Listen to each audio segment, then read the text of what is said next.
ನಮಸ್ಕಾರ ರೀ ಎಲ್ಲರಿಗೂ ಸಾಲೆ ಹೋಮ್ ಮೇಡ್ ರೆಸಿಪಿ ಚಾನಲ್ಗೆ ಸ್ವಾಗತ.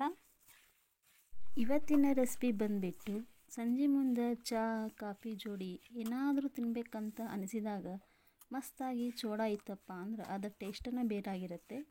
ಆ ಟೇಸ್ಟ್ ಹೆಂಗಿತ್ತಪ್ಪ ಅಂತ ನೋಡೋಕೆ ನಾವು ಈ ಚೂಡವನ್ನು ಮಾಡ್ಕೊಳ್ಳೋಣ ಬನ್ನಿ. ಇದನ್ನು ಹೇಗೆ ಮಾಡೋದನ್ನು ನೋಡೋಣ ಬನ್ನಿ. ನಾನಿಲ್ಲಿ ಈ ಚೂಡವನ್ನು ಮಾಡಲಿಕ್ಕೆ 4 ಶೇರಷ್ಟು ಬೆಳಗಾವಿ ಚುಮರಿಯನ್ನು ತೊಗೊಂಡಿನಿ. ನೋಡ್ತಾ ಇರ್ಬೋದು ಎಷ್ಟು ಕ್ರಿಸ್ಪಿಯಾಗಿದೆ ಅಂತ. ನೋಡಿ, ಈ ರೀತಿ ಪ್ರೆಸ್ ಮಾಡಿದಾಗ ಪುಡಿ ಪುಡಿ ಆಗಬೇಕು, ಅಂದಾಗಲೇ ಈ ಚುಮರಿ ಕ್ರಿಸ್ಪಿಯಾಗಿದೆ ಅಂದರ್ಥ. ಗ್ಯಾಸ್ ಮೇಲೆ ಎಣ್ಣೆಯನ್ನು ಬಿಸಿ ಮಾಡೋಕೆ ಇಟ್ಕೊಂಡಿನಿ. ಒಂದು 5 ಸ್ಪೂನಷ್ಟು ಎಣ್ಣೆಯನ್ನು ನಾನು ಇಲ್ಲಿ ತೊಗೊಂಡಿನಿ. ನೋಡಿರಿ, ಈಗ 1 ಬೌಲಷ್ಟು ನಾನಿಲ್ಲಿ ಶೇಂಗಾವನ್ನು ತೊಗೊಂಡಿನಿ. ಅಷ್ಟ ಅಂತೇನಿಲ್ಲ, ಈ ಚೂಡಾಕ ಎಷ್ಟು ಶೇಂಗಾ ಹಾಕ್ತೀವಲ್ಲ ಅಷ್ಟು ಚೆನ್ನಾಗಿ ಬರುತ್ತೆ. ಈಗ ಇದನ್ನು ಎಣ್ಣೆಯಲ್ಲಿ ಚೆನ್ನಾಗಿ ಫ್ರೈ ಮಾಡ್ಕೊಳ್ಳೋಣ. ಇದರ ಕಲರ್ ಚೇಂಜ್ ಆಗೋ ತನಕ ಇದನ್ನು ಆಯಿಲಲ್ಲಿ ಫ್ರೈ ಮಾಡ್ಕೊಳ್ಳೋಣ. ನೋಡ್ತಾ ಇರ್ಬೋದು ಇದರ ಕಲರು ಚೇಂಜ್ ಆಗಿದೆ ಅಂತ. ಈಗ ಇದನ್ನು ಒಂದು ಪ್ಲೇಟ್ಗೆ ತೆಗೆದುಬಿಡೋಣ.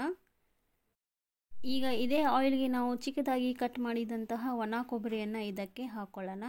ಇದು ಸಹ ಎಣ್ಣೆಯಲ್ಲಿ ಚೆನ್ನಾಗಿ ಫ್ರೈ ಮಾಡ್ಕೋಬೇಕು. ಇದರ ಕಲರ್ ಚೇಂಜ್ ಆಗುವ ತನಕ ಇದನ್ನು ಆಯಿಲಲ್ಲಿ ಫ್ರೈ ಮಾಡ್ಕೊಳ್ಳೋಣ.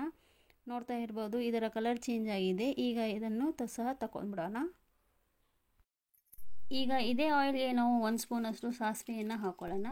ಸಾಸಿವೆಯು ಚಟಪಟ ಅಂದ ಮೇಲೆ ಒಂದು 20 ಎಸಳಷ್ಟು ನಾವು ಇಲ್ಲೇ ಬೆಳ್ಳುಳ್ಳಿಯನ್ನು ತೊಗೊಂಡ್ಬಿಡೋಣ. ಬೆಳ್ಳುಳ್ಳಿಯು ಸಿಪ್ಪಿ ಸಮೇತ ಜಜ್ಕೊಂಡು ತೊಗೋಬೇಕು.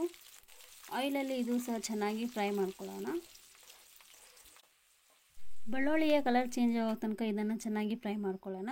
ಈಗ 1 ಬೌಲಷ್ಟು ನಾವು ಇಲ್ಲಿ ಪುಟಾಣಿಯನ್ನು ತೊಗೊಳ್ಳೋಣ. ಅದು ಸಹ ಆಯಿಲಲ್ಲಿ ಚೆನ್ನಾಗಿ ಫ್ರೈ ಮಾಡ್ಕೊಳ್ಳೋಣ. 1/2 ಬೌಲಷ್ಟು ಈಗ ಇದಕ್ಕೆ ಕರಿಬೇವಿನ ಸೊಪ್ಪನ್ನು ಹಾಕ್ಕೊಳ್ಳೋಣ.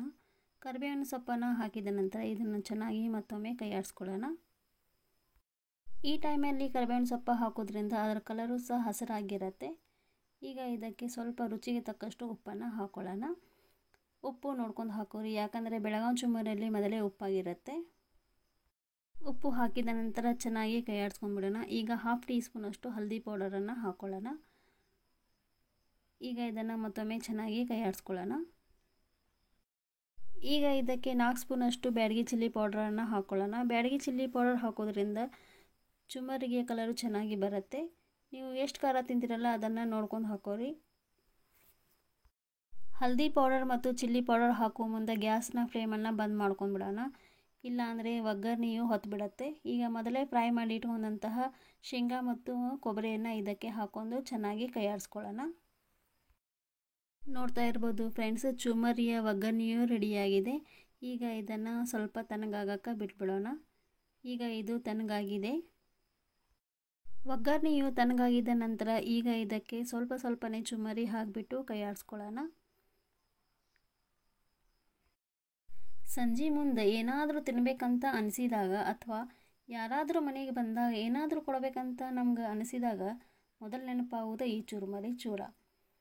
ಮಕ್ಕಳಿಂದ ಹಿಡಿದು ದೊಡ್ಡವರು ಸಹ ಇಷ್ಟಪಟ್ಟು ತಿನ್ನುತ್ತಾರೆ ಈ ಚುರುಮರಿ ಚೂಡ. ನಾವು ಈ ರೀತಿ ಈ ಚೂಡವನ್ನು ಮಾಡ್ಕೊಂಡು ಸ್ಟೋರ್ ಮಾಡಿ ಇಟ್ಕೊಳ್ಳೋದ್ರಿಂದ 10-15 ದಿನ ಅಂದರೂ ಈ ಸ್ಟೋರ್ ಮಾಡಿ ಇಟ್ಕೋಬಹುದು. ಈಗ ಇದಕ್ಕೆ ಮೇಲ್ಗಡೆಯಿಂದ ಸಕ್ಕರೆ ಪೌಡರನ್ನು ಹಾಕ್ಕೊಳ್ಳೋಣ. ಮೊದಲೇ ಮಿಕ್ಸಿ ಮಾಡಿ ಇಟ್ಕೊಂಡಂತಹ 2 ಸ್ಪೂನಷ್ಟು ಸಕ್ಕರೆ ಪೌಡರನ್ನು ಇದಕ್ಕೆ ಹಾಕ್ಕೊಳ್ಳೋಣ. ಸಕ್ಕರೆ ಪೌಡರು ಹಾಕಿದ ನಂತರ ಮತ್ತೊಮ್ಮೆ ಚೆನ್ನಾಗಿ ಮಿಕ್ಸ್ ಮಾಡ್ಕೊಂಡ್ಬಿಡೋಣ. ಸೊ ಫ್ರೆಂಡ್ಸ್, ಈ ವಿಡಿಯೋ ನಿಮಗೆ ಇಷ್ಟ ಆದರೆ ಪ್ಲೀಸ್ ಮರೆಯದೆ ಲೈಕ್ ಮಾಡಿ, ಶೇರ್ ಮಾಡಿ. ಹಾಗೆ ಫಸ್ಟ್ ಟೈಮ್ ವಿಡಿಯೋ ನೋಡ್ತಾ ಇದ್ದರೆ ಇನ್ನೂ ನನ್ನ ಚಾನಲ್ ಸಬ್ಸ್ಕ್ರೈಬ್ ಮಾಡಿಲ್ಲ ಅಂದರೆ ಸಬ್ಸ್ಕ್ರೈಬ್ ಮಾಡ್ಕೋರಿ. ಸಬ್ಸ್ಕ್ರೈಬ್ ಮಾಡಿಕೊಳ್ಳಿ, ಅದರ ಪಕ್ಕದಲ್ಲಿರುವ ಬೆಲ್ ಐಕಾನ್ ಸಹ ಆಲ್ ಆಪ್ಷನ್ ಸೆಲೆಕ್ಟ್ ಮಾಡಿ. ಇದರಿಂದ ನಾವು ಹಾಕೋ ವಿಡಿಯೋ ಹೊಸ ನೋಟಿಫಿಕೇಷನ್ ಮುಂಚೆ ಬರುತ್ತೆ. ನೋಡ್ತಾ ಇದ್ರಲ್ಲ ಫ್ರೆಂಡ್ಸ್, ಚುಮರಿ ಚೂಡ ರೆಡಿಯಾಗಿದೆ. ಈಗ ಇದನ್ನು ಒಂದು ಪ್ಲೇಟ್ಗೆ ಸರ್ವ್ ಮಾಡ್ಕೊಂಡ್ಬಿಡೋಣ. ಸೊ ಫ್ರೆಂಡ್ಸ್, ಈ ವಿಡಿಯೋ ನೋಡಿದ್ದಕ್ಕೆ ಧನ್ಯವಾದಗಳು. ಮತ್ತೆ ಭೇಟಿಯಾಗೋಣ ಇನ್ನೊಂದು ರುಚಿಕರವಾದ ರೆಸಿಪಿಯೊಂದಿಗೆ. ಅಲ್ಲಿಯವರೆಗೂ ಬಾಯ್ ಫ್ರೆಂಡ್ಸ್.